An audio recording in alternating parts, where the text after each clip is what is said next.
A barefoot man pushed through the chaos of Accra's busiest street, carrying an unconscious woman in his arms as if time itself was chasing him. People stared, then stepped aside. No one helped. A speeding taxi nearly knocked him down, but he held on tighter and kept running. She was a stranger. He had nothing. So why was Yaw risking everything for a woman he didn't even know? And why did the lifeless silence around her feel dangerously important? Before we go on, where are you watching from? And what time is it there? If this story moves, you don't forget to subscribe and stay with us. Yaw Mensah woke before the sun, as he always did, not because he wanted to, but because hunger rarely allowed him to sleep past dawn. The narrow wooden shack he called home stood at the edge of a crowded settlement near Makola Market in Accra. The walls were patched with uneven planks, and the roof leaked whenever the rain decided to show mercy to no one. Inside, there was no bed, only a thin mat rolled to one side, a dented metal bowl, and a faded cloth that had once belonged to his mother. For a moment he lay still, staring at the ceiling. The silence of early morning wrapped around him, broken only by distant footsteps and the occasional cry of a rooster. It was in moments like this that memories came uninvited. His mother's voice, soft, tired, always trying to sound stronger than she felt. Yaw closed his eyes.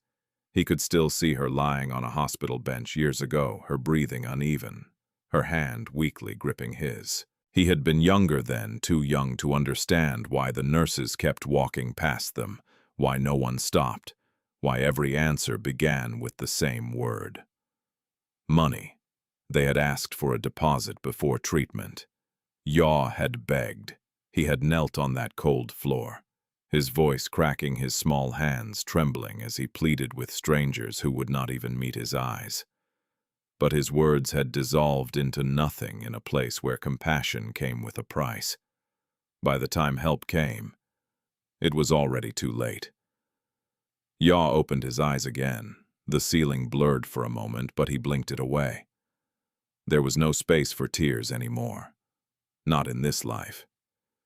He sat up slowly, rolling his shoulders as if trying to shake off the weight of the past. Today would be like every other day long, exhausting and unforgiving, but he would survive it. He always did. Makola Market was already alive when Yaw arrived. Vendors shouted over one another, advertising goods with voices sharpened by competition. The air smelled of spices, roasted plantain sweat, and dust. Women balanced heavy trays on their heads with practiced ease, while men pushed carts loaded beyond reason through narrow paths that seemed to grow tighter by the hour. Yaw slipped into the chaos without being noticed. He was just another body in motion, another pair of hands for hire. "Hey, you come here!" The voice came from behind a stall stacked with sacks of rice. A thick-set man waved him over impatiently. Yaw walked toward him without hesitation. How much, the man asked, barely looking at him. Yaw named a small amount. He had learned long ago not to ask for more than people were willing to give. The man scoffed. "That's too much. You people think work is easy." Yaw didn't argue. He simply lowered the price. The man nodded, satisfied, not because it was fair, but because he had won. Within minutes, Yaw had hoisted a sack onto his back. The weight pressed down on him instantly, forcing his body to adjust. His muscles tightened, his steps steady but heavy as he followed the man through the crowded paths. He didn't complain. He never did. Hours passed in a blur of labor. Lift, carry, drop, again. Lift, carry, drop, again. The sun climbed higher, burning against his skin. Sweat soaked through his shirt, clinging to his back, his chest, his arms. His stomach tightened with hunger, but there was no time to stop. Not yet. Not if he wanted to eat. Not if he wanted to live. By midday, the market had grown even louder. Yaw had just finished unloading another cart when something unusual caught his attention. A sudden stillness. Not silence, but a shift. People were gathering ahead, forming a loose circle in the middle of the road. Voices rose, not in panic but in curiosity. Yaw hesitated. Then he moved closer. Through the gaps between bodies he saw it. A man lay on the ground. His clothes were dusty, his body still. One arm rested awkwardly at his side, and his chest moved only slightly as if even breathing had become difficult. Yaw felt something tighten in his chest. "Did a car hit him?" someone asked. Maybe another replied, or maybe he just collapsed. Someone should call for help. But no one moved. No one stepped forward. Instead, they watched. Some shook their heads, others whispered. A few simply stared, their expressions blank, detached, as if the man on the ground was not a person, but a problem. Yaw's feet felt rooted to the spot. For a moment, he couldn't breathe. The scene in front of him blurred, and another took its place. A hospital bench, a weak hand in his, a voice begging, ignored. Yaw's fists clenched. "Please," his younger self had said back then, his voice breaking. "Please help her." No one had. And now he was standing on the other side of that same silence. "Move, let me pass." Someone muttered behind him, pushing through the crowd. Yaw didn't move. His eyes remained fixed on the man. Something inside him stirred, something he had tried to bury for years. Fear. Not of the man, but of what would happen if he walked away. Just like they had. Just like everyone always did. Yaw took a step forward. Then another. The crowd shifted, slightly surprised. "What are you doing?" someone asked. Yaw didn't answer. He knelt beside the man, his hands hovering for a second, before gently touching his shoulder. "Can you hear me?" he asked quietly. No response. The man's breathing was shallow. Too shallow. Yaw looked up at the crowd. "Help me carry him," he said. Silence. People avoided his eyes. Some even stepped back. "I have work," one man muttered. "This is not my problem," another said. Yaw swallowed. The words hit him harder than he expected. Not because they were new, but because they were familiar. Too familiar. For a brief moment, doubt crept in. He had nothing, no money, no support, no guarantee that helping this man would change anything. It hadn't changed anything before. So why should it now? Yaw looked back at the man on the ground. Then slowly he exhaled, because someone had to try. Without another word, Yaw slipped his arms under the man's shoulders and knees. The weight was heavier than he expected, but he lifted anyway. The crowd parted, not to help, but to make way. Yaw adjusted his grip, steadying himself. "Where are you taking him?" someone called out. "To the hospital," Yaw replied. A few people laughed softly. "As if they will treat him without money," one said. Yaw didn't respond. He had heard that before. He knew it might be true. But he also knew something else. Walking away would be worse. As he began to move, each step felt heavier than the last. Not just because of the weight in his arms, but because of the memory pressing against his chest. This time, he would not stand still. This time, he would not watch. This time, even if the world refused to care, he would. And somewhere deep inside him, though he did not yet understand it, this choice, this single act of refusing to turn away, was about to change everything. Yaw's arms burned long before he reached the edge of Makola Market. The man in his arms was heavier than he had expected, not just in weight, but in presence. Every step felt slower, more deliberate, as if the road itself resisted him. Sweat rolled down his temples, stinging his eyes, but he did not stop. Behind him, the noise of the market faded into a distant hum. Ahead of him lay the main road. And uncertainty. The midday sun hung high over Accra, merciless and bright. Heat rose from the asphalt in wavering waves, blurring the edges of everything. Cars sped past in both directions, horns blaring impatiently, drivers more concerned with their own destinations than the fragile life being carried just a few feet away. Yaw stepped onto the roadside, carefully tightening his grip. "Please," he called out, his voice strained. "Help, I need help." A car slowed for a moment. Hope flickered. Then it sped off. Another followed the same pattern, slowing just enough to look, not enough to act. Yaw's chest tightened. He shifted the man's weight slightly, adjusting his arms before taking another step forward.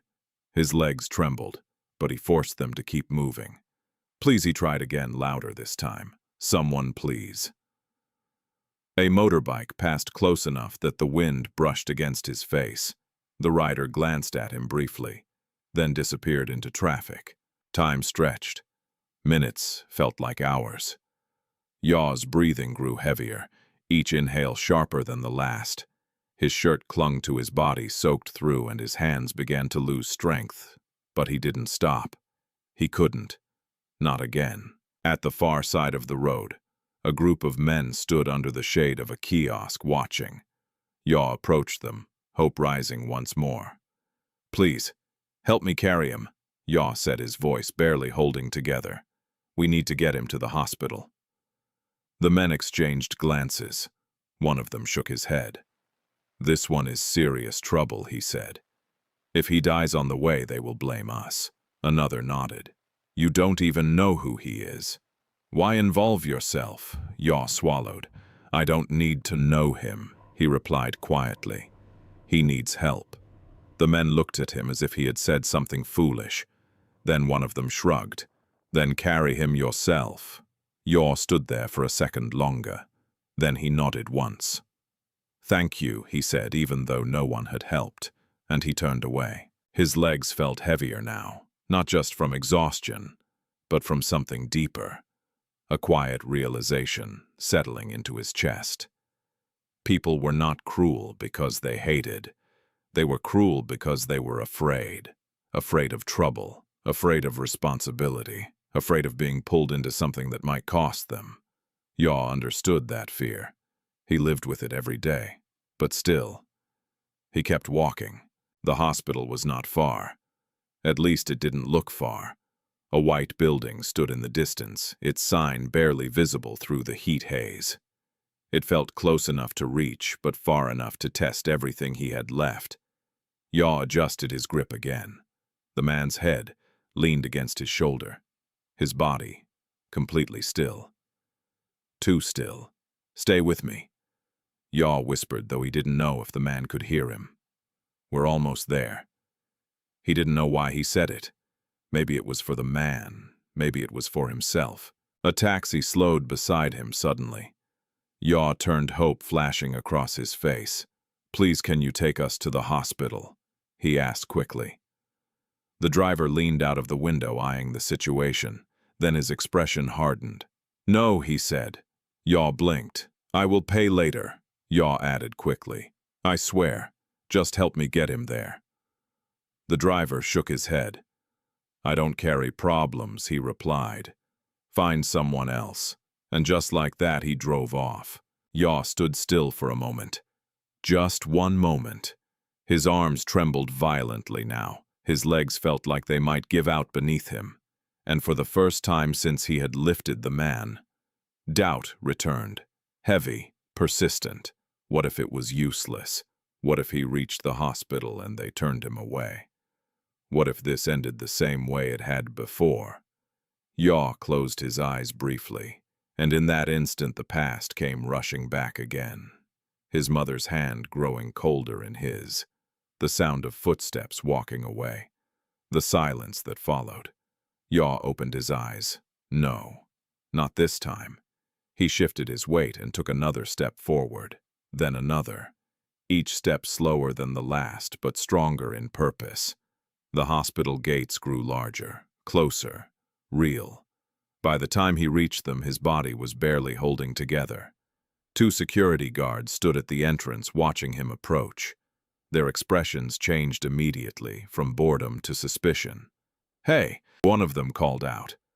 "Where are you going?"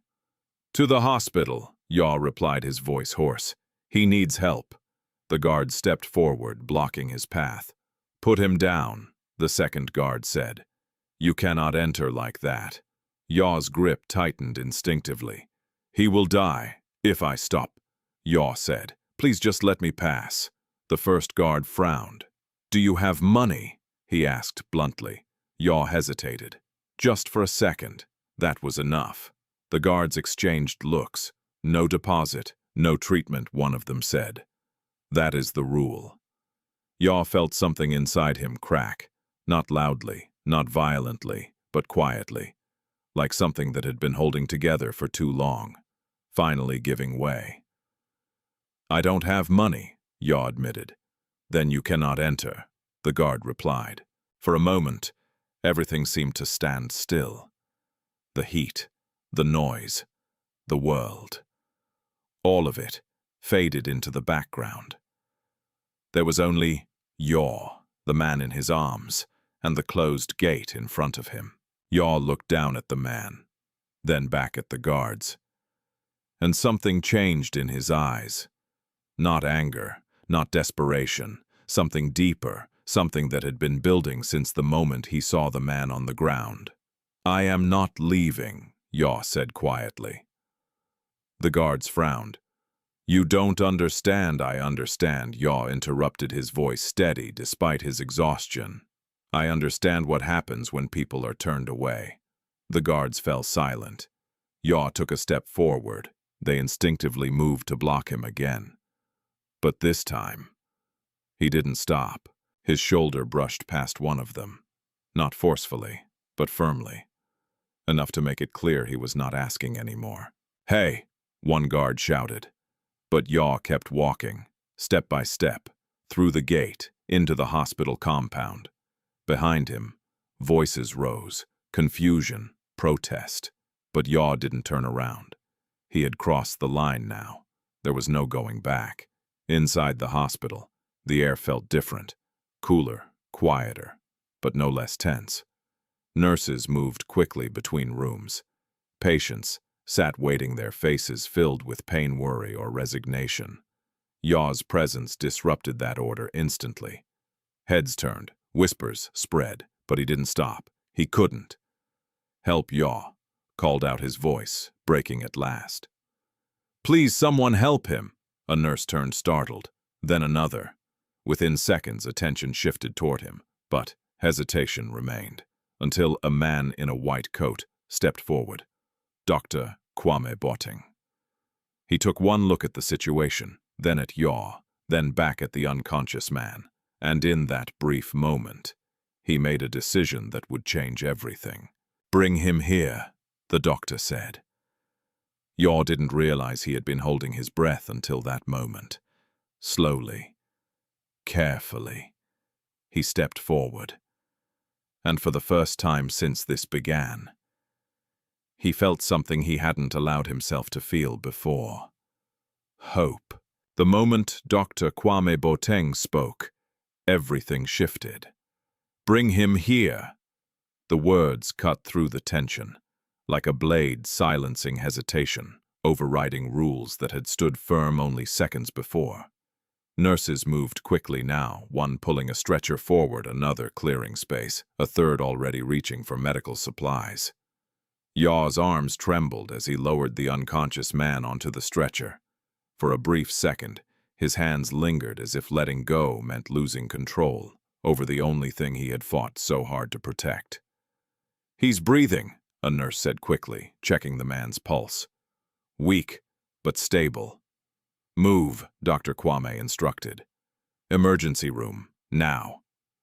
The stretcher rolled away, and just like that, the man disappeared behind swinging doors. Yaw stood frozen in place.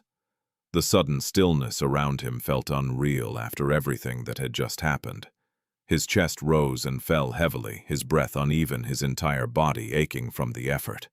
For the first time since he had lifted the man, he had nothing to carry. Hey! Yaw turned. One of the security guards had followed him inside his face, tight with irritation. You cannot just walk in here like that, the guard said sharply. Do you know what trouble you are causing? Yaw opened his mouth to respond, but nothing came out. He didn't have the strength left for arguments. He started, then stopped. The guard sighed, clearly annoyed. Next time, follow procedure, he muttered before turning away. Yaw watched him go. There would be no next time. Are you the one who brought him? The voice came from behind. Yaw turned again. A nurse stood there, her expression softer than the others. Her badge read, Afua Mensah. Yaw nodded slowly. Yes. Afua studied him for a moment, his worn clothes, his trembling hands, the exhaustion etched into every part of him. You carried him all the way here, she asked. Yes. Alone. Yaw hesitated, then nodded again. Afua exhaled quietly as if trying to process that. That is not something people do anymore, she said. Yaw looked down. I couldn't leave him, he replied simply. Afua didn't respond immediately. Instead, she reached into a nearby cabinet and pulled out a small bottle of water, handing it to him. Drink, she said. Yaw stared at it for a second, then took it carefully. Thank you. The water was warm, but it didn't matter.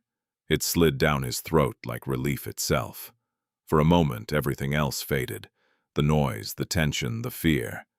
Just a moment. Sit, Afua added, gesturing to a bench nearby. Yaw obeyed without resistance. The wooden seat creaked under his weight as he lowered himself down.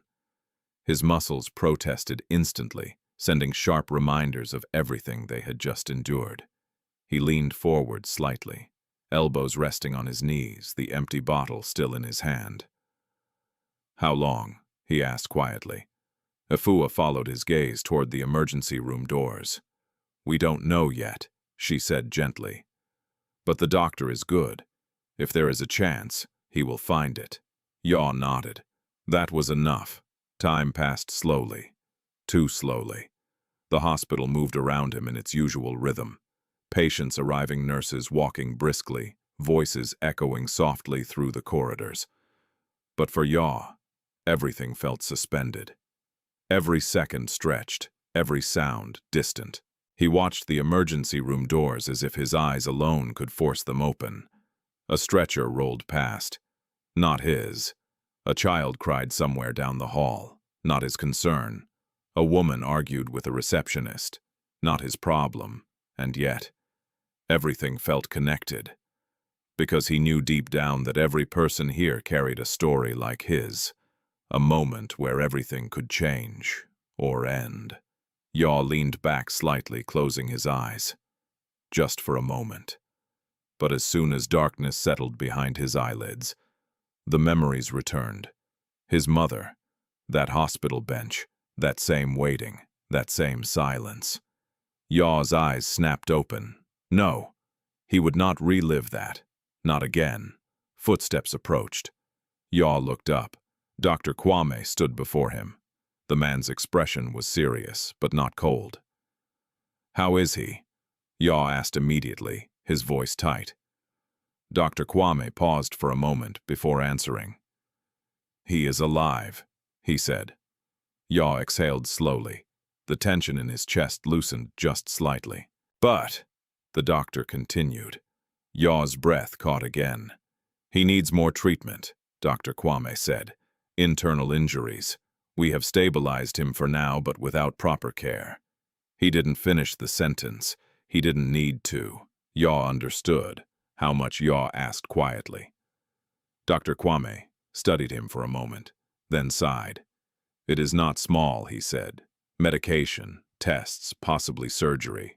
Yaw nodded slowly. Of course, there was always a price. I don't have money, Yaw said. The words came easier this time. Not because they hurt less, but because they were familiar. Dr. Kwame didn't look surprised. Instead, he glanced toward the emergency room doors, then back at Yaw. Why did you bring him? The doctor asked suddenly. Yaw blinked. The question caught him off guard.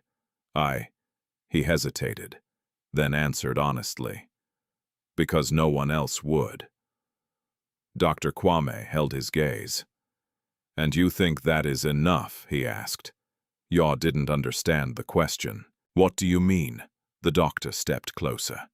Saving a life is not just about bringing someone to the hospital, he said. It is about finishing what you started. Yaw felt something shift inside him, a quiet pressure building. I carried him here, Yaw said. That is all I can do. Dr. Kwame shook his head slightly. Is it? Silence stretched between them. Yaw looked down at his hands. Rough, calloused, empty. What more could he give I cannot pay? Yaw said again, softer this time. Dr. Kwame didn't respond immediately. Instead, he crossed his arms, thinking. Then there are always choices, he said. Yaw looked up. What kind of choices? The doctor's expression changed just slightly. Sometimes, he said, help does not come from money. Yaw frowned. He didn't understand. Not yet. Before he could ask more, a nurse rushed out of the emergency room. Doctor, she called. We need you now. Dr. Kwame turned immediately, but before leaving, he looked back at Yaw.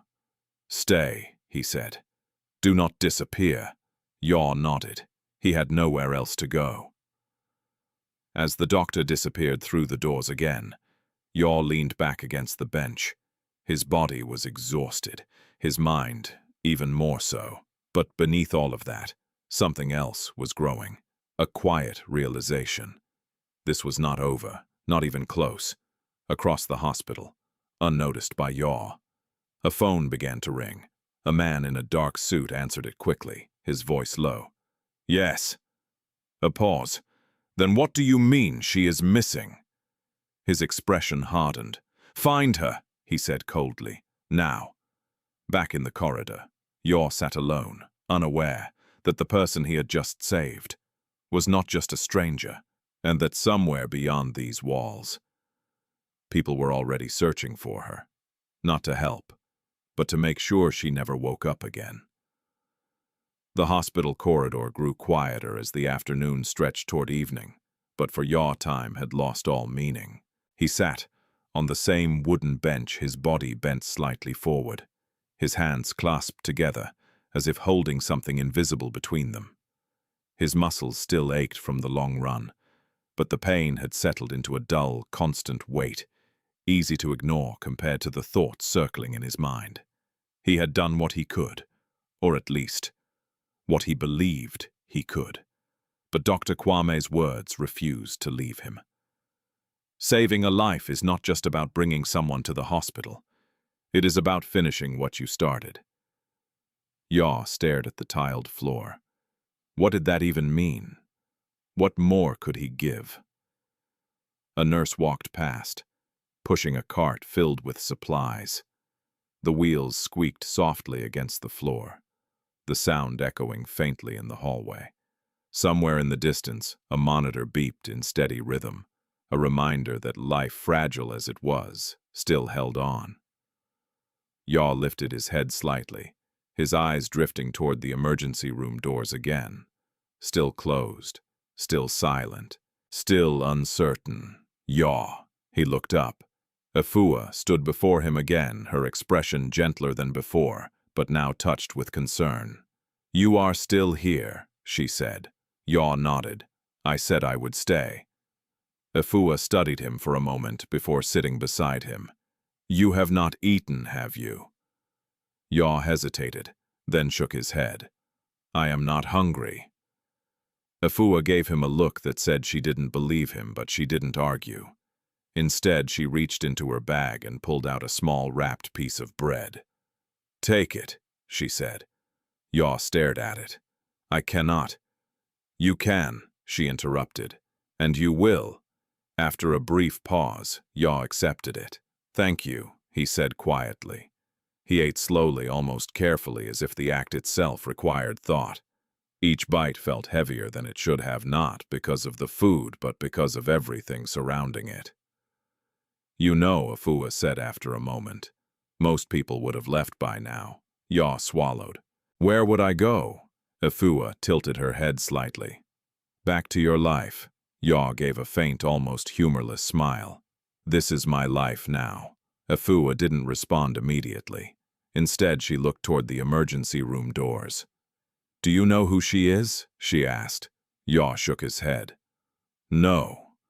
And you didn't ask, no. Afua frowned slightly. Why not? Yaw thought about it, then answered simply. It would not change anything. Afua leaned back slightly, considering his words. For a moment, neither of them spoke. Then, she is not an ordinary woman, Afua said quietly. Yaw looked at her. What do you mean? Afua hesitated. I am not supposed to say much, she admitted, but the way the doctor reacted, the way the staff is being careful, something is different. Yaw's eyes narrowed slightly. Different how before? Afua could continue. Footsteps echoed sharply down the corridor. Fast, purposeful. Yaw turned. 3 men in dark suits entered the hospital, their presence immediately drawing attention. They moved with a kind of controlled urgency, their eyes scanning the space as if searching for something or someone. The atmosphere shifted instantly. Whispers spread. Nurses exchanged glances. Even the receptionist straightened her posture. Yaw felt it too, that subtle change in the air. The men approached the front desk. We are looking for a patient, one of them said, his voice calm but firm. What is the name? The receptionist asked. The man hesitated just for a second, then replied, Amma. The name hung in the air. Yaw felt it before he understood it. Afua stiffened slightly beside him. The receptionist's expression changed immediately. She started, then stopped. Her eyes flickered toward the emergency room doors. That was enough, the men noticed. Take us to her, the second man said. There was no request in his tone, only expectation.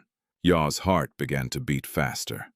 Amma, the woman he had carried, the woman still lying behind those doors. Afua leaned closer to Yaw, her voice barely above a whisper. That is her, she said. Yaw's brow furrowed. Who is she? He asked quietly. Afua hesitated again. Then she is the CEO of Sawa Group.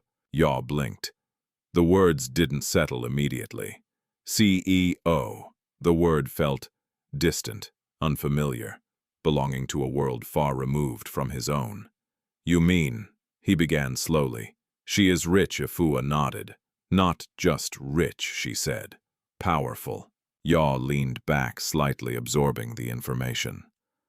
The unconscious woman he had carried through the streets. The one no one had helped. The one he had almost lost hope for. Was someone important.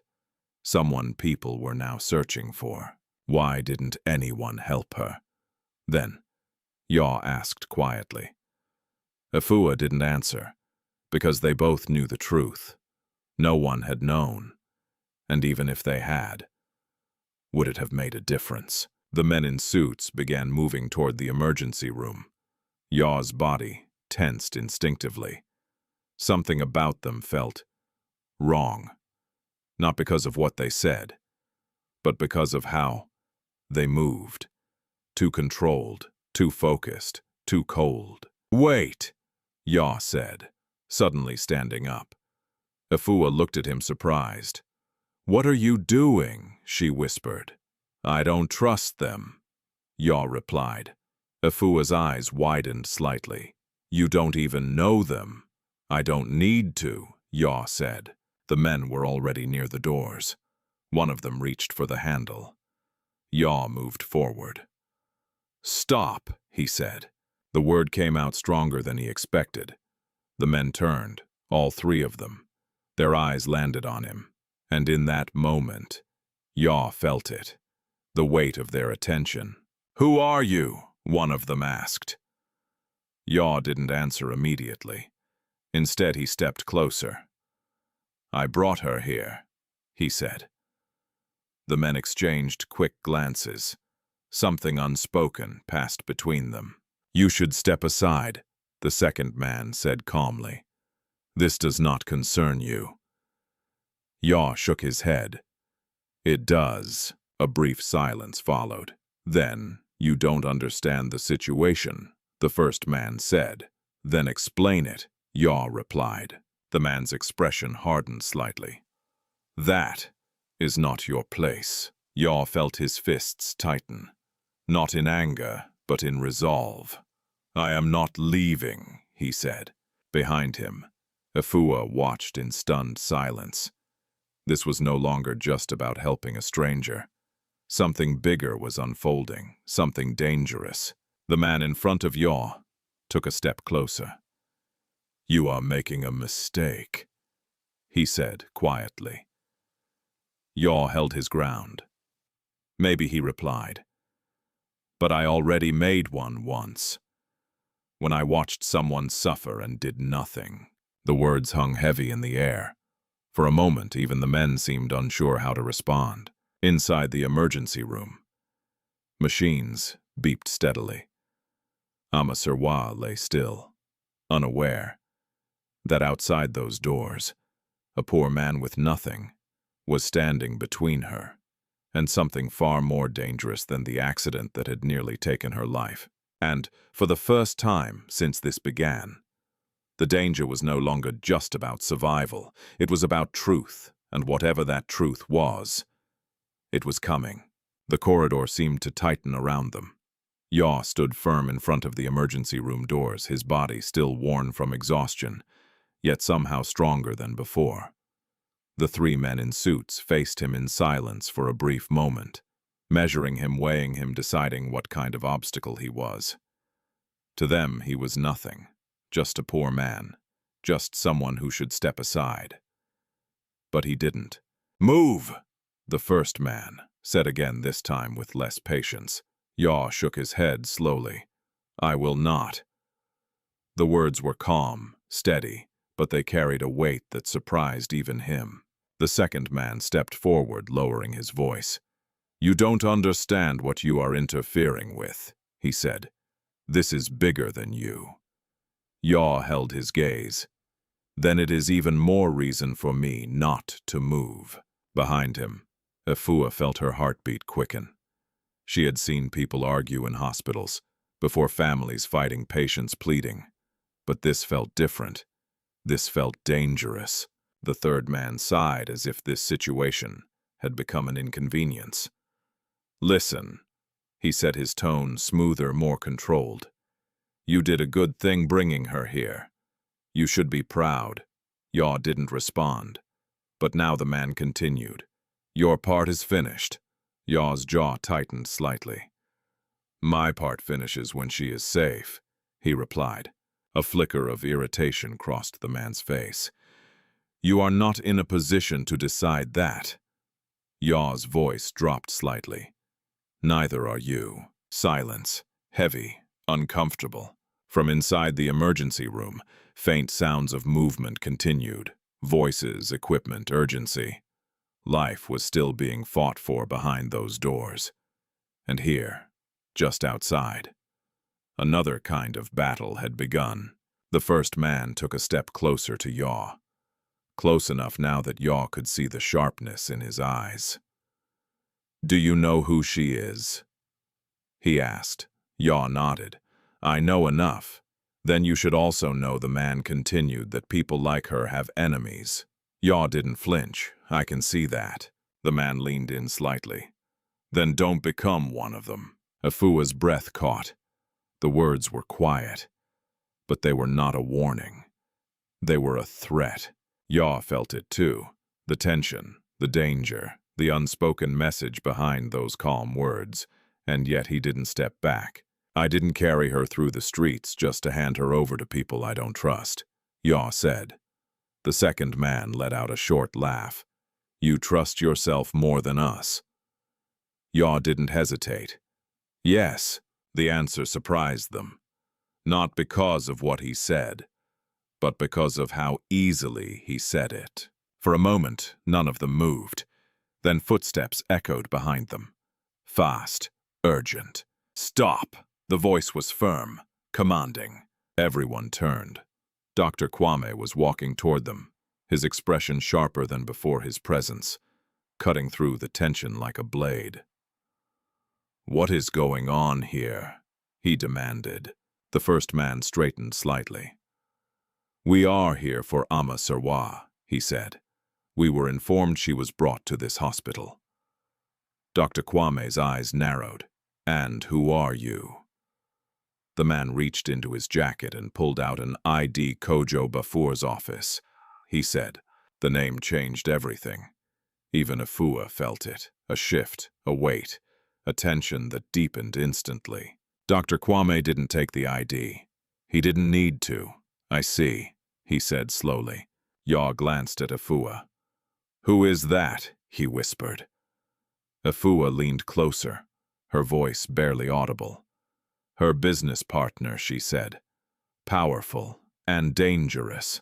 Yaw's gaze returned to the men. So that was it. This was not help. This was something else. "We will take over from here," the second man said, gesturing toward the doors. "That will not happen," Dr. Kwame replied immediately. The confidence in his voice left no room for argument. For a moment, "You don't understand," the first man said, his tone tightening. "This is a corporate matter." Dr. Kwame stepped closer. "This is a hospital," he said, "and inside that room is a patient. Nothing else matters here." The air grew heavier. Even the background noise seemed to fade. "We are authorized. I don't care what you are authorized to do outside these walls," Dr. Kwame interrupted. "In here, I decide what happens to my patients." The third man's expression darkened. "You are making a mistake," he said. Dr. Kwame didn't blink. "Then I will live with it." Yaw felt something shift inside him again. A strange sense of alignment. For the first time since this began, he was not standing alone. The first man exhaled slowly, clearly trying to maintain control. "This is unnecessary," he said. "We are only here to ensure her safety." Yaw stepped forward slightly. "If that were true," he said, "you would have asked how she is first." The words landed harder than expected. The men fell silent. Just for a second. Dr. Kwame glanced at Yaw briefly, not with surprise, but with quiet approval. "You should leave," the doctor said firmly. "Now." The three men stood still. Then slowly, the first man nodded. "Very well," he said, but his eyes remained fixed on Yaw. Cold, calculating. "This is not over," he added. They turned and walked away. Their footsteps echoed down the corridor, fading gradually. But the tension they left behind did not. Yaw exhaled slowly. He hadn't realized how tight his chest had become until that moment. Afua stepped closer. "You should be careful," she said. Yaw nodded. "I know, but the truth was, he didn't. Not fully. Not yet." Dr. Kwame turned toward him. "You," he said, "come with me." Yaw blinked. "Me? Yes." Yaw followed without question. Through the doors, into the emergency room. The air inside was cooler, quieter, controlled. Machines hummed softly, monitors blinking steadily. And there on the bed lay Amma Serwa, still unconscious, still fragile, but alive. Yaw stepped closer, slowly. For a moment he just looked at her. This woman, this stranger, this person whose life had somehow become tied to his. "You saved her," Dr. Kwame said quietly. Yaw shook his head. "No," he replied.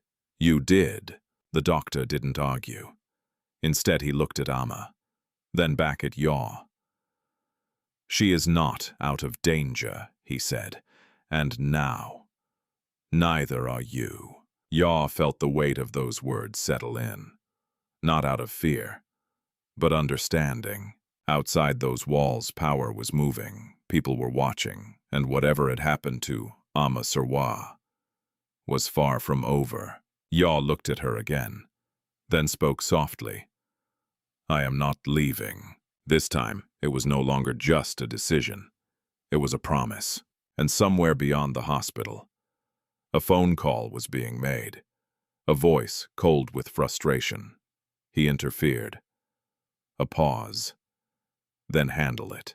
Back inside the room, Yaw stood beside the hospital bed, unaware that the choice he had just made would pull him deeper into a world far more dangerous than anything he had ever known. The night settled over Accra slowly, but inside the hospital, time remained restless. Yaw had not moved far from Amma Serwa's bedside. A chair had been brought in for him, old slightly uneven, but he barely noticed it. He sat leaning forward, elbows on his knees, his eyes fixed on her face, as if watching closely enough could somehow keep her alive. The steady rhythm of the monitor beside her filled the silence. Each beep, a reminder she was still here. Dr. Kwame stood across the room, reviewing notes under the soft glow of a desk lamp. The sharp tension from earlier had not disappeared, it had simply changed form. Now it was quieter, more dangerous. "You should rest," the doctor said without looking up. Yaw shook his head. "I am fine." "You are not, Dr. Kwame," replied calmly. "You have been running, carrying, arguing all day. Your body will fail you if you keep ignoring it." Yaw's eyes didn't leave Amma. "If I sleep," he said quietly, "I might miss something." Miss. Dr. Kwame paused, then finally looked at him. "There is nothing you can do for her by watching," he said. Yaw hesitated, then spoke again. "There was nothing I could do." Before either he said, "And I still watched." The doctor didn't respond immediately. He understood. Not fully, but enough. A soft knock came from the door. Afua stepped in. Her expression was more serious now. "There is something you need to know," she said. Dr. Kwame straightened. "What is it?" Afua glanced briefly at Yaw, then back at the doctor. "They are still outside." The room went still. Yaw looked up. "The men?" he asked. Afua nodded. "Yes, and not just them anymore." Dr. Kwame's jaw tightened slightly. "How many more than before?" Afua replied. "Different cars, different faces, but they are watching the building." Yaw felt something cold settle in his chest. So they hadn't left. Not really. "They are waiting," Afua continued, "for something." Silence stretched across the room. Heavy, uncertain. "For her," Yaw said. It wasn't a question. Dr. Kwame nodded slowly. "Yes." Yaw leaned back in his chair. His body felt tired, but his mind suddenly felt sharper than ever. "This is not about helping her," he said. "It is about controlling what happens to her." Neither Afua nor Dr. Kwame disagreed, because they had already reached the same conclusion. A soft sound came from the bed. All three of them turned instantly. Amma's fingers moved, just slightly. But enough. Yaw was on his feet before he realized it. "Amma," he said quietly. Her eyelids fluttered, slow, heavy. Then they opened. For a moment her gaze was unfocused, drifting across the room, as if trying to understand where she was. Then her eyes settled on Yaw.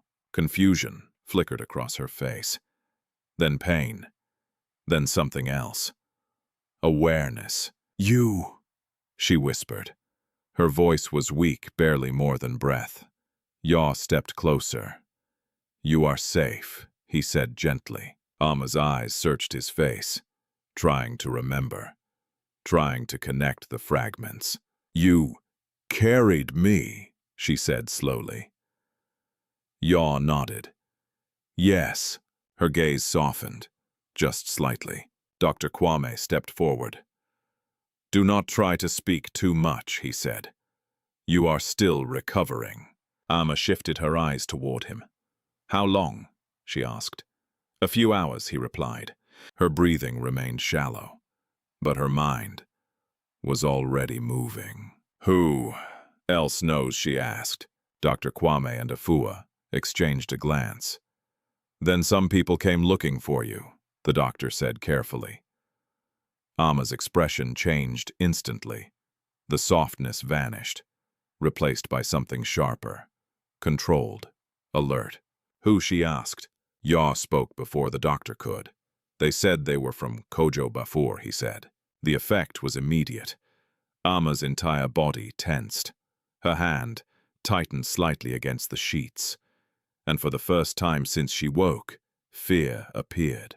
No, she whispered. Yaw leaned closer.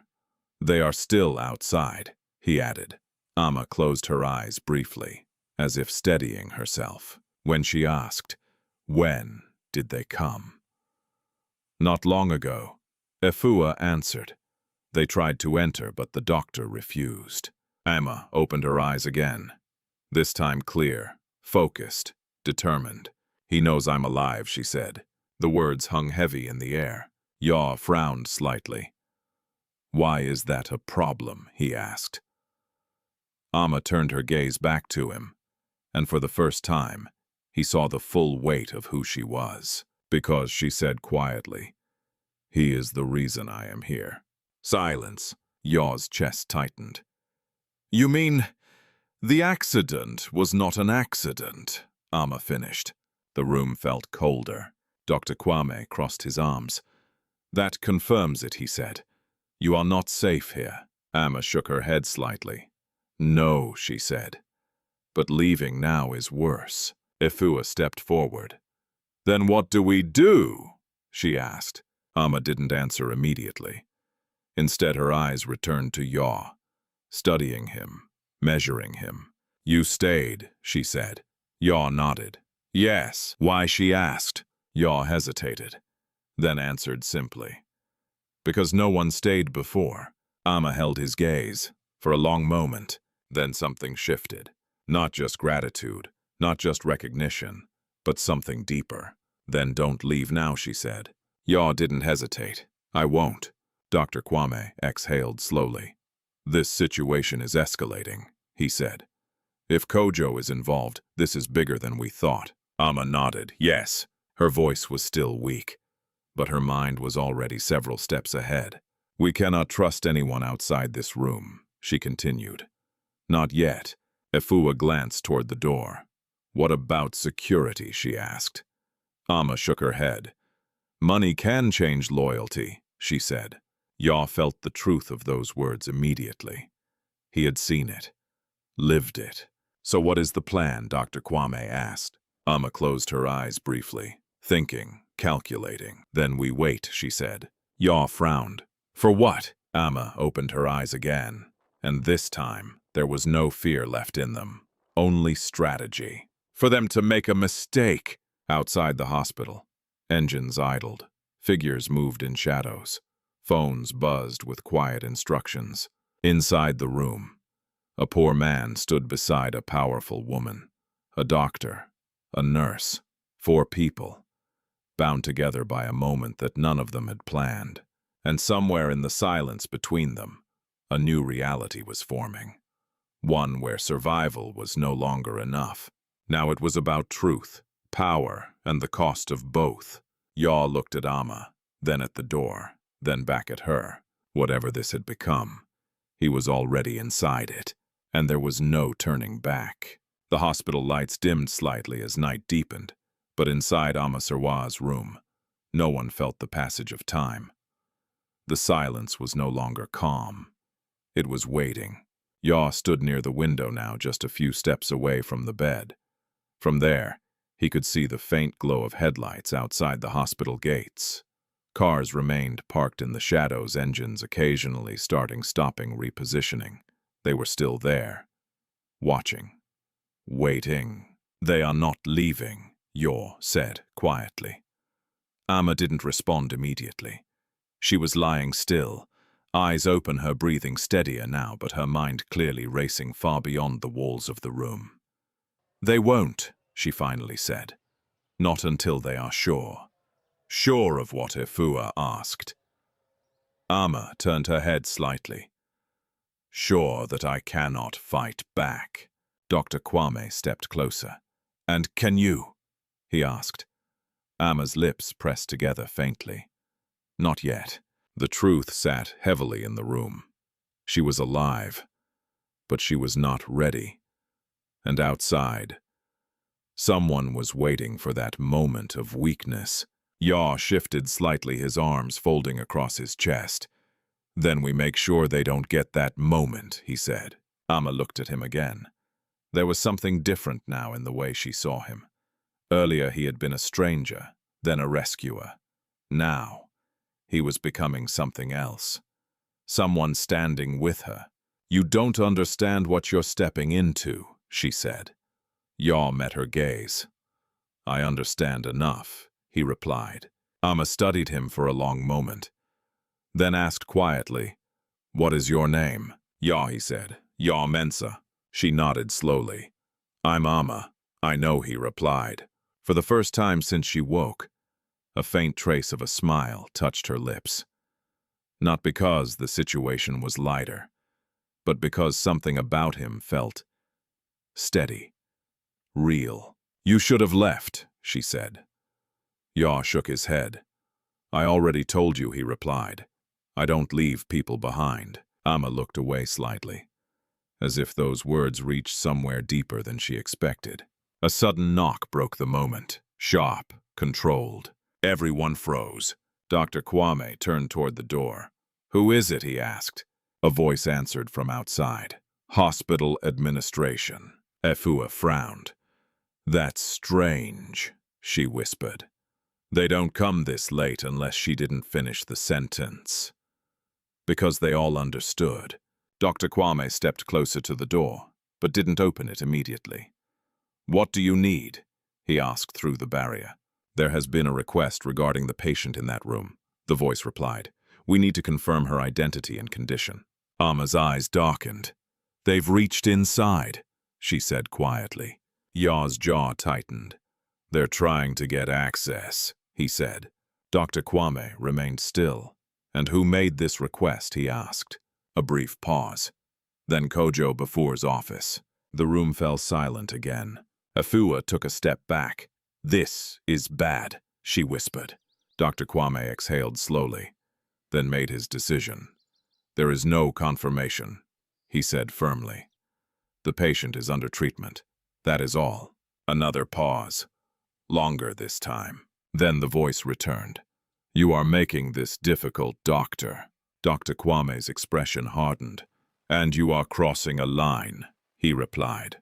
The silence that followed was different. Not uncertain, but tense, like something just beneath the surface. Ready to break. Footsteps echoed outside the door, then faded, but no one in the room relaxed.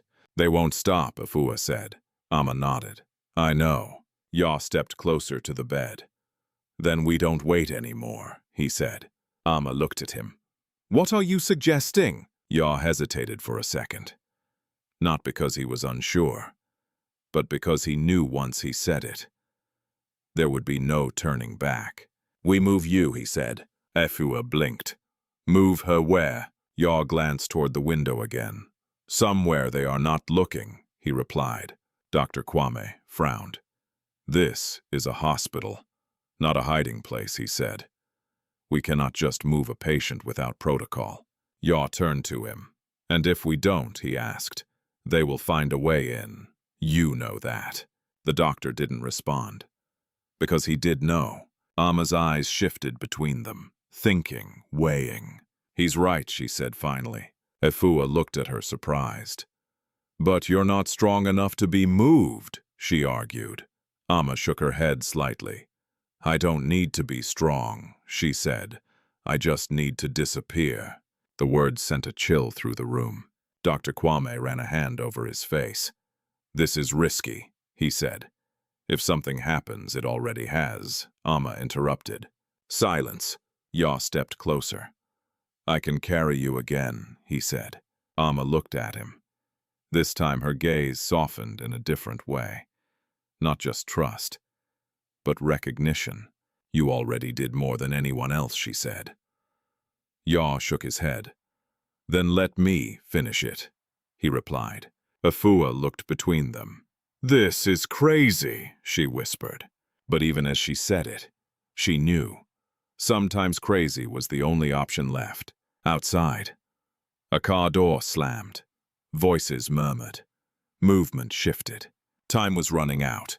Amma took a slow breath, then nodded. "All right," she said. Dr. Kwame looked at her. "You are sure?" Amma met his eyes. "No," she said honestly. "But I don't have a better choice." The doctor closed his eyes briefly. "Then Afua," he said. "Prepare her." Quietly.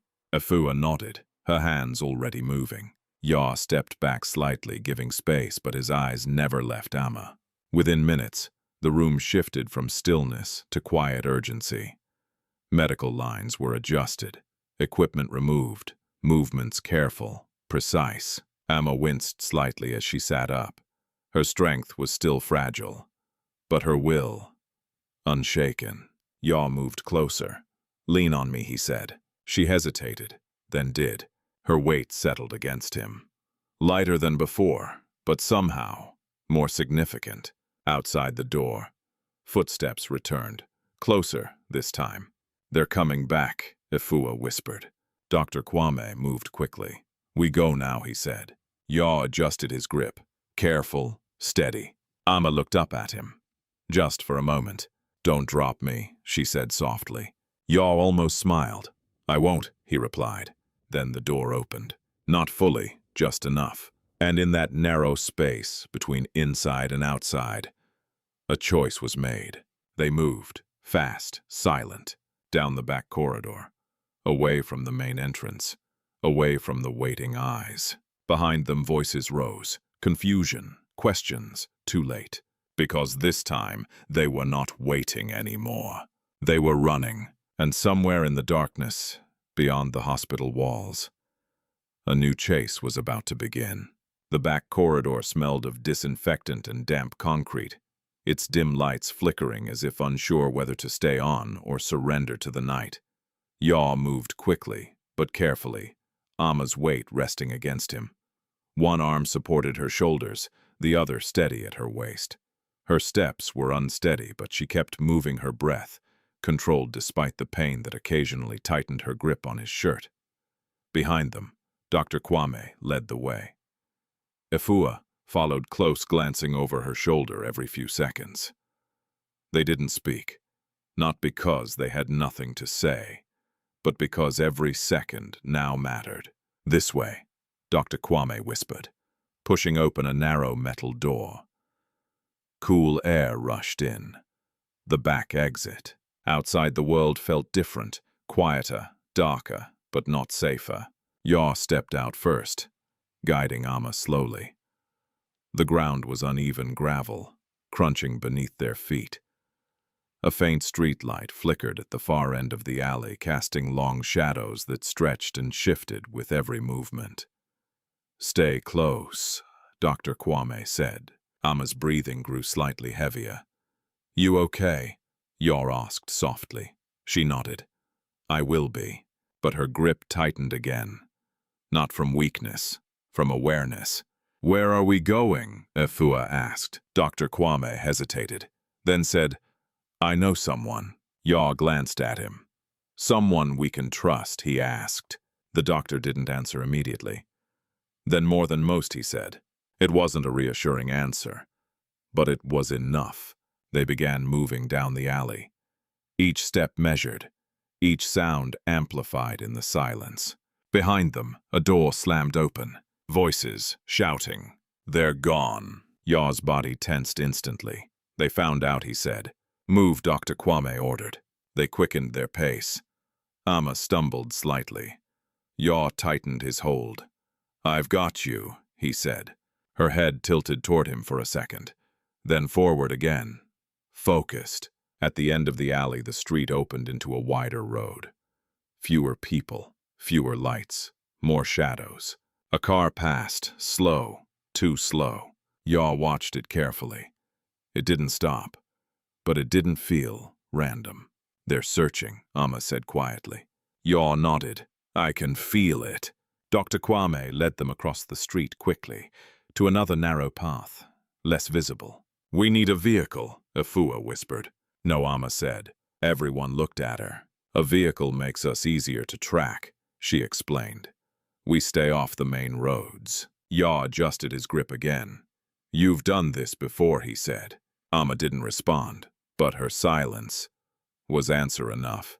They moved deeper into the quieter parts of the city, away from the noise, away from the lights, into places where fewer people paid attention. Yaw's body was beginning to feel the strain again. His legs heavier, his breathing deeper. But this time, he didn't feel alone in it.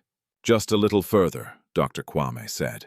Amma's steps slowed slightly. Yaw noticed. You're fading, he said. I'm not, she replied. But her voice was softer now. Yaw didn't argue. Instead, he stopped. Wait, he said. Before anyone could question him, he shifted his position and lifted her fully into his arms again. Amma's eyes widened slightly. You don't have to. I do, Yaw said. And just like before he carried her. Afua stared at him in disbelief. How are you still standing? She whispered. Yaw didn't answer. Because the truth was, he didn't know. All he knew was this. He had started something, and he would not stop now. They turned another corner, then another. Finally, Dr. Kwame stopped. A small house stood ahead. Simple, quiet, hidden behind a low wall and a metal gate. This is it, he said. Yaw approached slowly, still alert, still cautious. Dr. Kwame knocked, twice, then once more. Silence. Then a light flicked on inside. Footsteps approached. The door opened slightly. A man stood there, older, calm, observant. Kwame, he said. Kojo is moving. Dr. Kwame replied immediately. We need help. The man's eyes shifted. To Yaw, to Amma. Recognition flashed. She's alive, he said. Amma looked at him. You know me, she said. The man nodded. Everyone who matters does. A brief silence. Then come inside, he said. The gate opened. They stepped in. The door closed behind them. For the first time since leaving the hospital, the outside world felt distant. Yaw carefully lowered Amma onto a couch. She winced slightly, but didn't complain. The man moved quickly, bringing water, checking her condition. You shouldn't have been moved, he said. Amma looked at him. I didn't have a choice. The man nodded. I know. He turned to Dr. Kwame. You've made this bigger now. Dr. Kwame met his gaze. It was already big. The man exhaled slowly, then looked at Yaw again. And you, he asked. Who are you? Yaw hesitated, then answered. Yaw. The man studied him, longer this time. You don't belong in this, he said. Yaw nodded. I know. Then why are you here? Yaw glanced at Amma, then back at the man.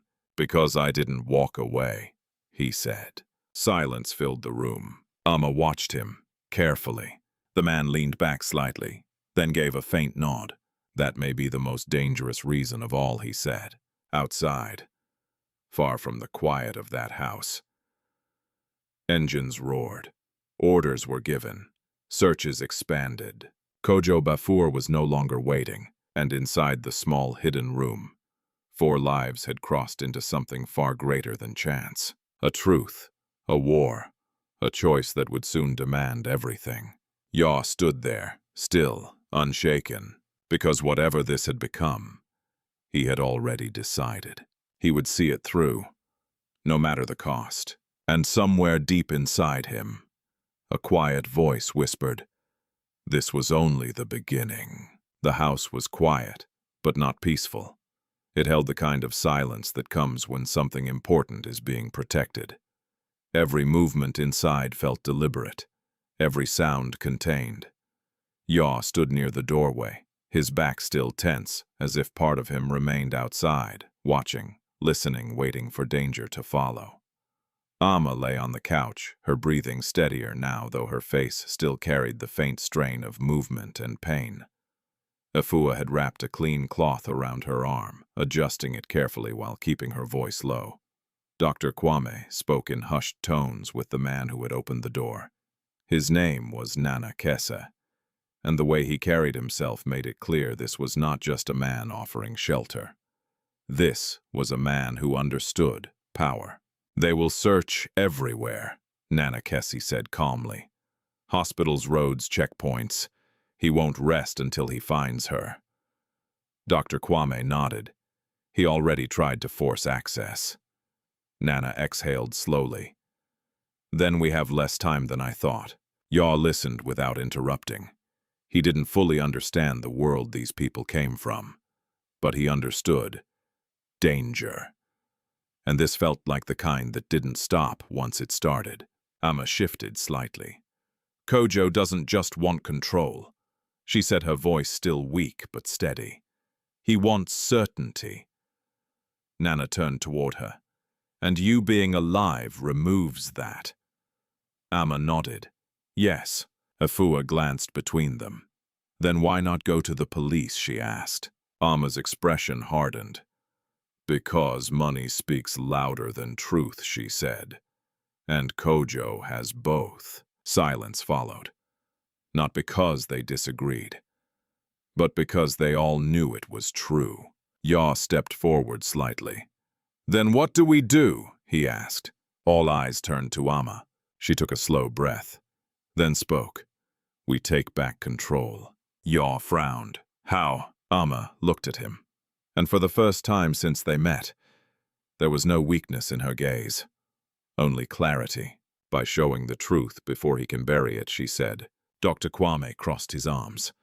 That means exposure, he said. Public, immediate. Amma nodded. Yes. Afua hesitated. But you're not ready, she said. You can barely sit up. Amma gave a faint smile. I don't need to stand to be heard, she replied. Yaw watched her closely. There was something about her now that felt different from before. At the hospital she had been a patient. Now she was something else. What truth? Yaw asked. Amma's eyes darkened slightly. Kojo didn't just try to remove me, she said. He's been draining the company for months, moving money, replacing people, silencing anyone who noticed. Nana nodded slowly. I suspected, he said, but suspicion is not proof. Amma met his gaze. I have proof. The room stilled. Where? Dr. Kwame asked. Amma hesitated. Then in my office, she said. Yaw's brow furrowed. That's inside the company building. Amma nodded. Yes. Afua looked uneasy. That's the first place they'll watch.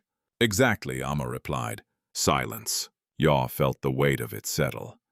This was not just about hiding anymore. This was about stepping back into danger. We go there, Amma said. No, Dr. Kwame said immediately. That's too risky. It's the only way, she replied. Yaw looked between them. Then we don't go as ourselves, he said. Amma turned toward him. What do you mean? Yaw thought for a moment, then spoke slowly. They are looking for you, he said. Not for people like me. The room went quiet. Nana tilted his head slightly. Go on, he said. Yaw continued. I've worked around places like that, he said. Delivery cleaning, carrying things. People don't see us. We walk in and out, and no one notices. Amma watched him carefully. You're saying you go instead, she said. Yaw nodded. Afua's eyes widened. That's even more dangerous, she said. You don't know what you'll face. Yaw shrugged slightly. I didn't know what I would face when I carried her either, he said. Silence. Dr. Kwame stepped forward. This is not the same, he said. This is planned, targeted. You could be walking into something you cannot escape. Yaw met his gaze. Then I won't walk in blindly, he replied. Amma's eyes softened slightly, but her voice remained firm. You don't owe me this, she said. Yaw shook his head. I didn't do it because I owe you, he replied. A pause. I did it because it was right. The words settled deep. Nana Kessie leaned back slowly, then nodded once. He's not wrong, he said. Dr. Kwame looked at him. You're agreeing with this. Nana's gaze remained calm. I'm acknowledging reality, he said. Right now he is the least visible piece on the board. Afua crossed her arms. That doesn't make him safe. No, Nana said. It makes him useful. Yaw didn't react to the word. He understood it. Amma watched him. Longer this time. You would do this, she asked. Yaw nodded. Yes. Amma held his gaze. Then slowly, she reached for the small chain around her neck. From it, she pulled a thin key. This opens the lower drawer in my office, she said. There's a drive inside. Black. Small. You won't miss it. Yaw stepped closer, took the key. Their fingers brushed for a brief second. Bring that back, she said. Yaw nodded. I will. Dr. Kwame exhaled heavily. This is happening too fast, he said. Amma looked at him. It's already too late for slow, she replied. Outside the house. A car slowed, then stopped. Inside, no one noticed. Afua turned toward the window. Something felt off. Did you hear that, she asked. Yaw froze. Nana moved quickly toward the door. Quiet. Controlled. He looked through a small slit. Then, his expression changed. They found us, he said. The words hit like a shockwave. Amma's hand tightened slightly. Yaw's grip on the key hardened. How Afua whispered. Nana didn't answer. He didn't need to. Outside, doors opened. Footsteps approached. Fast. Get ready, Nana said. Yaw stepped back instinctively. His heart began to race. This wasn't tomorrow. This wasn't a plan anymore. This was now. Amma looked at him, then spoke quietly. Whatever happens, don't let them take that key. Yaw nodded. The door shook. Once, twice. Then, a voice shouted from outside. Open the door. Silence inside. No one moved. Then, the handle turned. And in that moment, everything changed. The door rattled harder this time. A sharp udder against metal echoed through the small house, followed by another, louder than before. Open the door. The voice outside repeated, more aggressive now. Inside, no one moved, but everything changed. Yaw's heartbeat surged in his ears. Not slow, not controlled. Fast. Loud. Alive. Nana Kessie raised one hand slightly. A signal. Stay calm. Amma's eyes locked onto Yaw. Not panicked, not afraid. Focused. Remember, she said quietly. Don't let them take it. Yaw tightened his grip around the small key in his palm. It felt insignificant. Light. But suddenly, it carried everything. Another udder slammed against the door. Wood creaked. Metal groaned. They will break it, Afua whispered. Yes, Nana said calmly. Dr. Kwame stepped forward. We need another way out, he said. Nana shook his head. There is none fast enough, he replied. Yaw's eyes moved around the room. Door, window, back corner. No clear escape. The house wasn't built for running. It was built for hiding. And hiding was over. The handle twisted violently. Then crack. A section of the doorframe split. Last chance, the voice shouted. Silence answered. Then the door burst open. 3 men rushed in first, the same ones from the hospital. Behind them, more shadows, more movement, more danger. Everything happened fast. Don't move, one of them barked. Yaw didn't, but his body was already preparing. Amma sat up slightly despite the pain, her voice calm.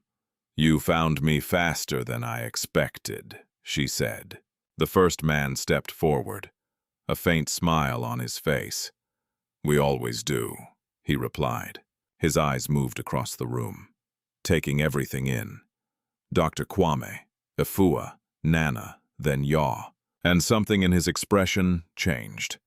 Just slightly. Recognition. You again, he said. Yaw didn't answer. The man chuckled softly. You really should have walked away when you had the chance, he added. Yaw's voice was quiet. But I didn't. The man nodded. Yes, he said. That is becoming a problem. Behind him, one of the others stepped closer. What do we do with them? He asked. Amma spoke before anyone else could. You don't want witnesses, she said. The room went still. The first man smiled again. Correct, he said. Afua's breath caught. Dr. Kwame clenched his jaw. Nana didn't move, but his eyes sharpened. Yaw felt something shift. Not fear. Not exactly. Something clearer. Decision. He stepped slightly to the side. Subtle, almost unnoticeable. Positioning himself between them and Amma. The first man noticed. His smile faded. "You still think you can protect her?" he asked. Yaw didn't answer immediately. "Then yes." The word landed harder than any shout. Silence followed. Then the man laughed, short, cold. "You don't even understand what you're standing against," he said. Yaw's voice remained steady. "I don't need to," he replied. That was the moment everything snapped. "Take them," the man ordered. Movement exploded. 2 men lunged forward. Yaw reacted instantly. He stepped back, then forward, driving his shoulder into the first attacker. The impact caught the man off guard. He stumbled. Yaw didn't stop. He grabbed the edge of a chair, swung it hard. The second man raised his arm too late. The chair struck him across the side, sending him crashing backward. "Enough!" someone shouted, but it was already chaos. Afua pulled back toward the wall. Dr. Kwame moved to shield Amma. Nana stepped forward, faster than expected for someone his age, striking one of the men with precise force. Yaw felt adrenaline surge through him. Everything sharpened, every sound, every movement. He wasn't trained, he wasn't prepared, but he was not helpless. Another attacker rushed him. Yaw dodged barely, then drove his elbow forward. The man grunted, fell back. But there were too many. Hands grabbed Yaw from behind. He struggled, twisted, pulled free, but not completely. A fist struck his side. Pain shot through him. He staggered, but didn't fall. Because he couldn't. Not now. Not while they were still standing. "Stop him!" the first man shouted. Yaw's vision blurred for a second, then cleared. He looked at Amma. She was watching him, not with fear, with belief. That was enough. Yaw moved again. This time, not to fight, but to run. He turned, darted toward the side door. "What is he doing?" someone shouted. "Stop him!" Too late. Yaw pushed the door open, burst into the night, and ran. Behind him, shouts, footsteps. "They're chasing him!" Afua cried. Amma's eyes widened. "He has the key," she whispered. The realization hit everyone at once. They weren't just chasing a man anymore. They were chasing the truth. Outside, Yaw ran. Faster than before. Faster than he thought possible. His lungs burned. His side ached. His legs screamed. But he didn't slow. Because now he wasn't carrying someone else. He was carrying something even heavier. Hope! Behind him, engines roared. Doors slammed. The hunt had begun. And Yaw, a man who had once been invisible, was now the center of everything. And for the first time, he understood. This was no longer just about saving a life. This was about exposing the truth. No matter the cost, Yaw ran without direction. Not because he didn't know where to go, but because stopping was not an option. The night air cut against his skin as he sprinted through narrow streets and darkened alleys, his breath coming in sharp, uneven bursts. His body ached from the struggle inside the house, pain pulsing through his ribs with every step. But he didn't slow. He couldn't. Behind him, the sound of engines grew louder. They had split up, searching, closing in. Yaw turned sharply into a smaller alley, his feet sliding slightly on loose gravel. Before regaining balance, his hand tightened around the small key in his palm. It pressed into his skin. A reminder. A purpose. Don't let them take it. Amma's voice echoed in his mind. Yaw pushed forward. Left. Right. Through spaces only someone like him would know how to navigate. This was his world. These streets. These shortcuts. These hidden paths between buildings where light barely reached. But even here they were following. A car screeched to a stop ahead. Yaw froze. Too fast, too precise. They were predicting him. He stepped back slowly, but another engine roared behind him. Trapped. Yaw's chest tightened. His eyes darted, calculating, searching. There, a narrow gap between two walls, barely visible. He moved instantly, sliding sideways through the tight space, his body scraping against rough concrete as he forced himself through. Behind him, shouts. He went that way. Footsteps. Closer now. Yaw pushed forward, ignoring the pain, ignoring the blood pounding in his ears. The gap opened into another alley. Darker, quieter. For a moment, there was silence. Yaw didn't stop. He kept moving, faster now. He turned another corner, then slowed. Not because he wanted to, but because his body demanded it. He leaned against a wall, breathing heavily, his chest rising and falling in sharp bursts. His hands trembled, not from fear, from exhaustion. Yaw closed his eyes briefly, just for a second, then opened them again. He couldn't rest, not yet, because somewhere behind him they were still coming. Across the city, inside Nana Kess's house, silence had returned, but not peace.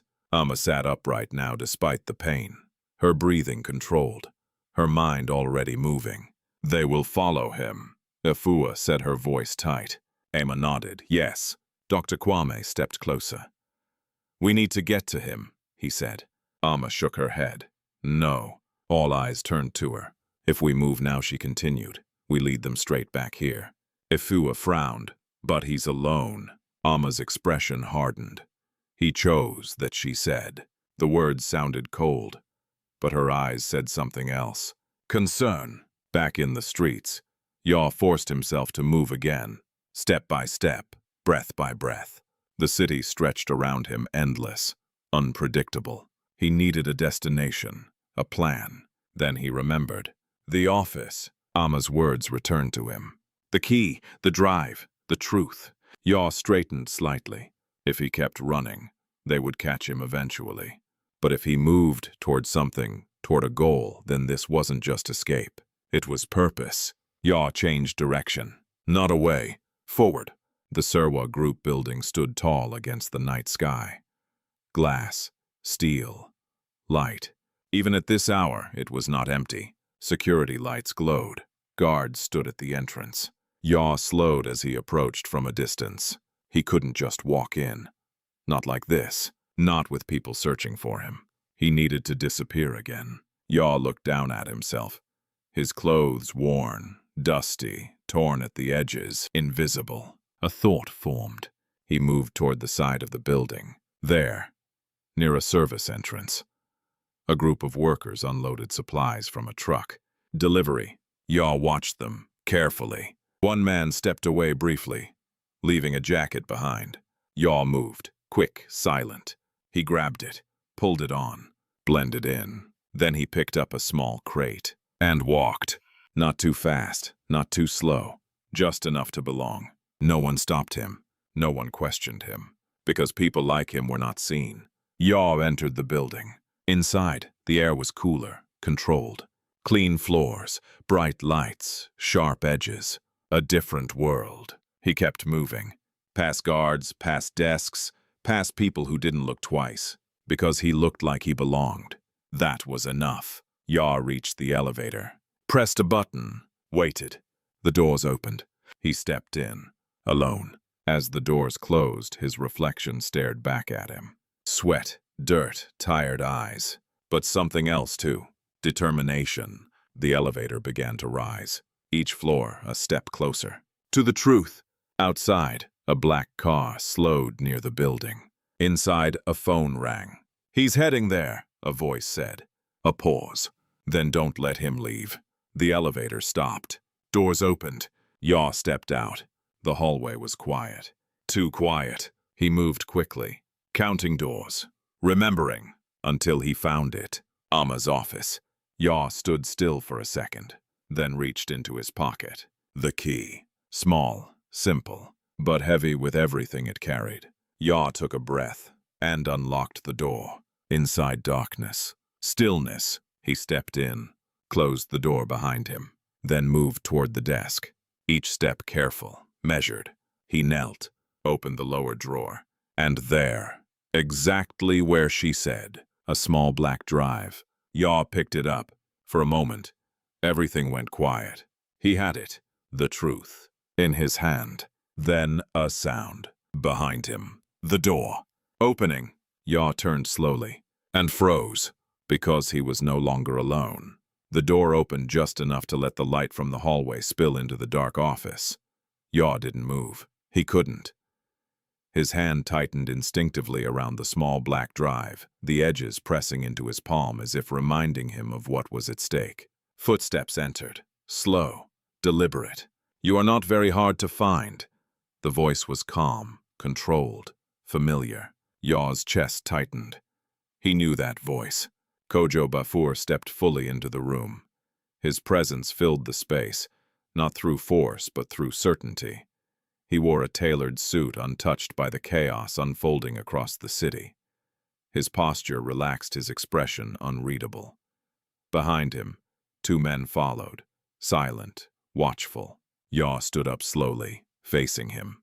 Kojo's eyes moved over him, from his worn clothes to his tired face, to the hand gripping something he refused to show. Then a faint smile appeared. So Kojo said softly, "You are the one who has been causing all this trouble." Yaw didn't answer. Kojo stepped closer, not rushing, not threatening, just approaching. "You carried her," he continued. "You protected her. You even ran." He paused, then tilted his head slightly. "Impressive." Yaw's voice came out low. "What do you want?" Kojo's smile widened slightly. "I think you already know." Yaw's jaw tightened. "The drive," Kojo said simply. Silence. Yaw didn't move, didn't speak. Kojo sighed lightly. "I prefer not to make this difficult," he said. "You have done enough. More than enough, actually." Yaw's eyes didn't leave him. "But," now Kojo continued, "you are holding something that does not belong to you." Yaw finally spoke. "It belongs to her." Kojo chuckled. "No," he said. "It belongs to whoever controls what it contains." The words settled heavy in the room. Yaw felt it, the truth behind them. This wasn't about right or wrong. This was about power. Kojo took another step closer. "You don't understand the value of what you're holding," he said. "But I do." Yaw shook his head slightly. "I don't need to understand it," he replied. Kojo raised an eyebrow. "No." Yaw's voice remained steady. "I just need to make sure you don't get it." The room went still. Kojo's smile faded. For the first time, something sharper appeared in his eyes. "You are very brave," he said quietly. Yaw didn't respond. Kojo exhaled slowly, then nodded once. "All right," he said. The 2 men behind him stepped forward. Yaw's body tensed instantly, but this time he didn't move to fight. He stepped back, then turned, and ran. The office door slammed open behind him as he burst into the hallway. "Stop him!" Kojo's voice echoed. Yaw sprinted forward. "Faster!" The hallway stretched, long and empty lights glaring above him. Footsteps pounding behind him. "Left turn!" Another corridor. "Right!" Voices shouted. Doors opened. People stared. Yaw didn't stop. He couldn't. Not now. The drive burned in his hand. Heavy. Important. Everything. Behind him, the pursuit tightened. "He's heading to the stairs." Yaw pushed through the stairwell door. Then down. Fast. 2 steps at a time. His legs screamed. His breath broke. But he kept going. Down, down, down. At the bottom, he burst out into the lower floor. More people, more noise. But no safety. Yaw turned, heading toward the service exit. So close. So close. Then a figure stepped into his path, blocking him. Yaw skidded to a stop. Another man. Waiting. "You're not going anywhere," the man said. Yaw's chest rose sharply. Behind him, footsteps approached. Closing in, Yaw looked left, right. No space, no time. Then he made a choice. Not to run. To act. Yaw stepped forward, fast driving his shoulder into the man's chest. The impact forced him back. Yaw pushed past. The door. He reached for it, pulled, and burst outside. Fresh air hit him like a wave. But there was no relief. Because outside cars waited, engines running, lights on. They were ready. Yaw froze. For just a second. Enough. A car door slammed. Another. More men stepped out, closing in. Yaw's mind raced. Too many, too fast. No escape. Then a sound. Different. A car speeding in. From the side. Loud, fast. The attackers turned. Just for a moment. The car skidded to a stop in front of Yaw. Door swung open. Get in. Yaw didn't hesitate. He moved. Jumped inside. The door slammed shut. And the car took off. Behind them shouts. Engines roared. The chase continued. Yaw leaned back against the seat, his chest rising and falling rapidly. His hand still clutched the drive. Safe. For now. He turned. And saw Amma sitting beside him. Alive. Focused. Watching him. You made it, she said. Yaw nodded. Barely. Amma glanced at the drive in his hand, then back at him. And for the first time, a real smile appeared. Not soft, not distant, but real. You just changed everything, she said. Behind them, lights flashed. Cars followed. The chase was not over. But something had shifted. The truth was no longer hidden, and now it was moving. With them. Yaw looked out the window. The city rushed past. Blurred, alive, and dangerous. He didn't know what came next, but he knew one thing. There was no turning back now, and this time he wasn't running away. He was running toward the truth. The car sped through the night, weaving between traffic, cutting through narrow streets, refusing to slow. Inside, no one spoke. Not because there was nothing to say, but because everything had already changed. Yaw sat in the back seat, his chest still rising and falling hard, his body trembling from exhaustion, adrenaline, and the weight of everything that had just happened. In his hand, the drive. Small, unremarkable, yet powerful enough to make men chase him across the city. Beside him, Amma remained steady. Her breathing was controlled, her eyes sharp, focused. You shouldn't have come, Yaw said quietly. Amma didn't look at him immediately. I wasn't going to let you face him alone, she replied. Yaw shook his head slightly. He almost had me, he said. Amma turned then. But he didn't, she replied. Silence settled again. In the front seat, Nana Kessa drove with precision, his eyes scanning the road, his movements calm despite the tension. Dr. Kwame sat beside him, watching the mirrors. They're still behind us, he said. Yaw glanced back. Headlights in the distance, following, closing. Amma leaned slightly forward. We don't outrun him, she said. We outplay him. Nana nodded. I know a place, he said. The car turned sharply, then again, deeper into the city. The streets grew narrower, quieter, until finally the car slowed, then stopped. An old building stood ahead. Simple, unmarked. What is this place? Yaw asked. A media house, Nana replied. Independent, not controlled by Kojo. Amma nodded. Good, she said. The doors opened. They stepped out quickly. No hesitation, no delay. Inside lights were still on. A few people worked late, surprised by the sudden entrance. Nana moved forward. I need your editor, he said. A woman looked up, confused, then recognized him. Now Nana added. Moments later, a man appeared. Mid-40s, alert, sharp. What's going on? He asked. Amma stepped forward. I am Amma Sarwa, she said. The room went silent. The man stared, processing. That's not possible, he said. Amma held his gaze. It is, she replied. Then she turned to Yaw. The drive, she said. Yaw stepped forward, placed it in her hand. She passed it to the editor. This contains everything, she said. Financial records, transfers, evidence of fraud and attempted murder. The man hesitated, then took it. Are you sure? He asked. Amma nodded. Yes. The weight of the moment settled. Outside engines approached. Fast.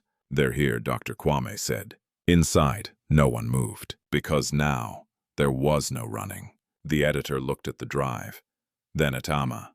"If this is real," he said. "It is," she replied. He nodded once, then turned. "Upload everything," he ordered. The room shifted instantly. Screens lit up. Hands moved. Files opened. Data transferred. Outside, car doors slammed. Voices shouted. Footsteps rushed toward the building. Inside, the truth was being unleashed. Kojo Bafur stepped out of his car, his expression calm, controlled, but his eyes cold. He walked toward the entrance, not rushing, because he believed he was still in control. Inside, the editor's voice cut through the noise. "It's going live," he said. Amma closed her eyes briefly, then opened them again. "Stronger. Ready." The doors burst open. Kojo entered, followed by his men. His gaze locked onto Amma immediately. "You've made a mistake," he said. Amma didn't move. "No," she replied. "You did." Kojo stepped closer. "This ends now," he said. Amma shook her head. "No," she said. Then she turned toward the screens. And at that exact moment, the broadcast began. On every screen. Across the room, across the city, across the country, the truth appeared. Transactions, names, accounts, evidence. Kojo's expression changed. For the first time. "Cracked. This is not," he started, but his voice didn't finish. "Because everyone could see it. Everyone could understand it." The editor spoke again. "It's everywhere now," he said. "News, social media, live feeds." Kojo stepped back slightly. Not in fear, but in realization. Amma took a step forward. "You wanted control," she said, her voice steady, strong. "Now the truth controls you." Silence. Heavy, final. Outside, sirens approached. Fast. Closer. Inside, no one moved, because it was over. The doors opened again. This time police, uniformed, prepared. "Kojo Bafur," one officer said. "You are under arrest." Kojo didn't resist, didn't run, didn't speak, because he knew there was nowhere left to go. As they took him away, his eyes passed over Yaw, just for a second. No anger, no words, just understanding. Yaw stood still, watching, breathing, and in that moment, everything he had run through, everything he had fought through, everything he had carried, had led here, not just to save a life, but to reveal the truth. Amma turned to him. Their eyes met, and this time, there was no distance between them. "You didn't walk away," she said. Yaw shook his head. "No," he replied. Amma smiled. Soft, real. And because of that, she said, everything changed. Morning arrived slowly over Accra, but the city did not wake in silence. It woke in shock. Every radio station carried the same story. Every screen repeated the same headlines. Every conversation on buses, in markets, inside offices, spoke of one thing: Kojo Bafur. The scandal, the truth. Inside the quiet room of the media house, the chaos outside felt distant, but its impact was everywhere. Yaw stood near the window, watching the city shift beneath the rising sun. People gathered in small groups. Voices raised hands, moving as they tried to make sense of what they had seen. Truth had a way of doing that. It unsettled everything. Behind him, Amma sat in a chair, no longer lying down. Her posture was still careful, her movements slower than usual, but her presence had changed completely. She was no longer hiding. She was no longer running. She was reclaiming. Dr. Kwame leaned against the wall, arms folded, his expression calm but thoughtful. Afua sat nearby, scrolling through updates on her phone. "They've frozen his accounts," she said, "and the board has suspended him." Nanakesi nodded. "That was fast," he said. Amma exhaled slowly. "It had to be," she replied. "Once the truth is public, delay only creates doubt." Yaw turned slightly. "You knew this would happen," he said. Amma looked at him. "I hoped it would," she corrected. There was a difference, and they both understood it. Silence settled briefly. Not heavy this time, just still. Yaw stepped away from the window. His body felt lighter now. Not because the journey had been easy, but because it had ended, or at least the part he had been running through. You should go back, Amma said suddenly. Yaw paused. Back, he asked. To your life, she said. The words were simple, but they carried weight. Yaw looked at her. For a moment, he didn't answer. My life, he repeated. Amma nodded. You've done enough, she said. More than enough. Yaw let out a quiet breath. He thought about the market, the noise, the work, the struggle. He thought about the life he had known before all this. Then he looked at her again. And what about you, he asked. Amma held his gaze. I go back to mine, she said. The words sounded clear, certain, but something in her eyes was not. Yaw noticed. You don't sound sure, he said. Amma looked away briefly, then back. Because I'm not, she admitted. Silence. For the first time in a long time, she continued. I saw something different. Yaw frowned slightly. What do you mean? Amma leaned back slightly. Everyone around me had a reason, she said. A benefit, a calculation. Her eyes returned to him. But you didn't. Yaw didn't speak. You didn't ask who I was, she said. You didn't ask what you would gain. You just acted. Yaw shrugged slightly. It was the right thing to do. Amma smiled faintly. That's what makes it rare. The words settled between them. Afua glanced up from her phone, a small smile forming as she watched the exchange. Dr. Kwame said nothing, but he understood. Nana Kessie observed quietly. Because sometimes the most important things didn't need to be said out loud. Amma shifted slightly in her seat, then spoke again. Come with me, she said. Yaw blinked. What? Come with me, she repeated. Work with me, not for me, for something better. Yaw stared at her. I don't belong in your world, he said. Amma shook her head. That's exactly why you do, she replied. Yaw hesitated. I don't know anything about business, he said. Amma leaned forward slightly. You know something more important, she said. Yaw frowned. What? Amma's voice softened. Humanity. Silence. Yaw looked down briefly, then back at her. And that's enough, he asked. Amma nodded. Yes. Yaw didn't answer immediately. Because for the first time he wasn't reacting. He was choosing. He thought about everything. The run, the fight, the fear, and the moment when he could have walked away, but didn't. He looked at her again. Then slowly, he nodded. I'll stay, he said. Amma's smile deepened. Not wide, not loud, but real. Weeks later, the city had changed. Not completely, not perfectly. But something had shifted.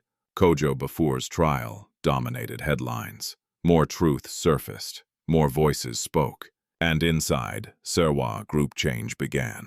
Not just in leadership, but in purpose. Amma stood at the front of a large conference room addressing her team. But this time her voice carried something new. Not just authority, but clarity. And beside her, Yaw stood. Not in a suit, not in wealth, but in presence. Because he had earned his place, not through status, but through action. One evening, as the sun dipped low over the city, Yaw stood again near a window. Not in a shack, not in a hospital, but in a place that felt different. Amma stepped beside him. You still think about that day, she asked. Yaw nodded. Every day, he said. Amma looked out at the city. So do I. Silence. Then Yaw spoke. If I had walked away, Amma shook her head. But you didn't. He smiled slightly. No, he said. Because sometimes the smallest choice becomes the moment that changes everything. And somewhere in the city, life continued. Messy, unpredictable, but full of moments waiting to be chosen. And this time, Yaw knew. He would always choose to stay. Some stories don't begin with power. They begin with a choice. A simple moment where someone decides not to look away. Yaw had nothing, no money, no status, no protection. But he had something far greater. The courage to care when no one else did. And that was enough to change everything. In a world where people often wait for someone else to act, this story reminds us you don't need to be rich to make a difference. You don't need power to stand for what is right. Sometimes all it takes is one decision to stay. Amma had power, but she had lost trust. Yaw had nothing, but he gave without condition. And in that meeting of two worlds, something rare was born. Not just love, but healing. If this story touched your heart, tell us, what would you have done in Yaw's place? Would you stop or walk away? Don't forget to like, share, and subscribe for more powerful stories that remind us what it truly means to be human. Because somewhere out there, another moment is waiting. And your choice might change a life.